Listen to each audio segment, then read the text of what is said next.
Sorry. Hi, Alisa. Hi, Masumi. Thank you for taking the time to chat with me about your instrument. Pleasure. Yeah. Can you tell me a little bit about what you're playing and why you decided to play it? I found this cello 5 years ago.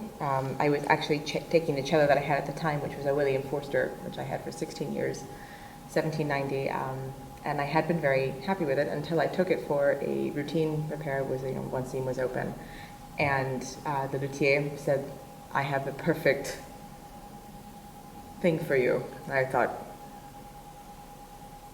I didn't think very much about it.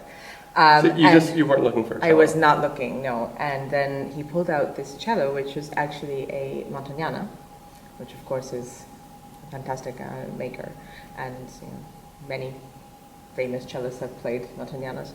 But this cello is actually on the smaller side, and also pretty light in color. I call it the blondie.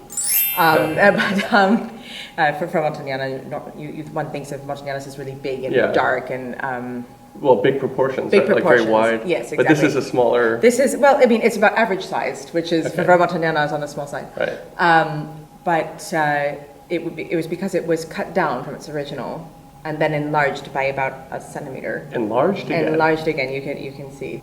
And because of this, it actually has an incredibly focused, very penetrating sound, in addition to having all of the dimensions and the richness that we know from Montagnana. Do you know who did the cutting down and then the re-enlarging? I don't, unfortunately. I mean, this was circa. It was of a very, I think, 19th century.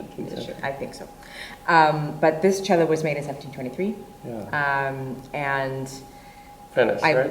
Yes, and I played 2 notes on it and thought, I need to do something about this. So yeah.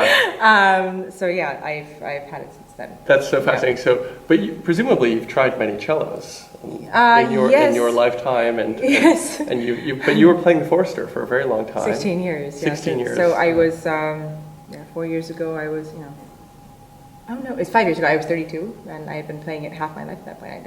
I obtained it when I was around 16. So that was just such a part of your voice. Yeah, I mean, it was like a divorce. Yeah. It was, but I actually have not seen that cello since that day when he said, "Why don't you take the Montagnana home and try it with you?" Do you know where it is? I do know, and it's actually it's being played by a wonderful, wonderful cellist.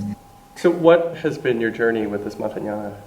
It was kind of trial by fire in a way. I picked it up in New York, and it was in June.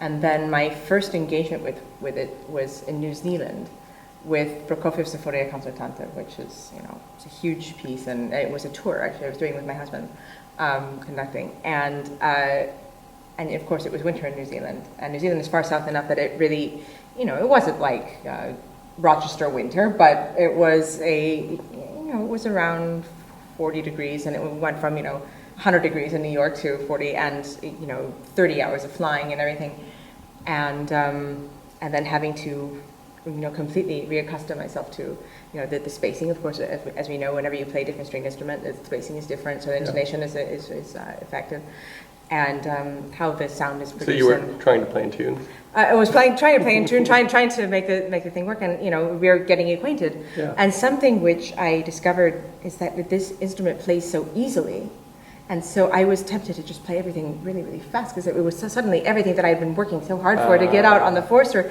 was so easy on this cello. So it was because everything is like really high definition, super defined, and so I had to really readjust how I was thinking, and even kind of my let's say the physical impulse. I have to adjust, and this takes months. And what about the bow? Are you using the same bow? I'm using the same bow that I've had since I was 16 years old. I'm an Emile Usha. Okay. Yeah. The Auguste. Emile Auguste. Yeah. Yes. Yeah. Yeah. Great. Can we hear you play a couple notes on it? Sure. Absolutely. Oh, so low.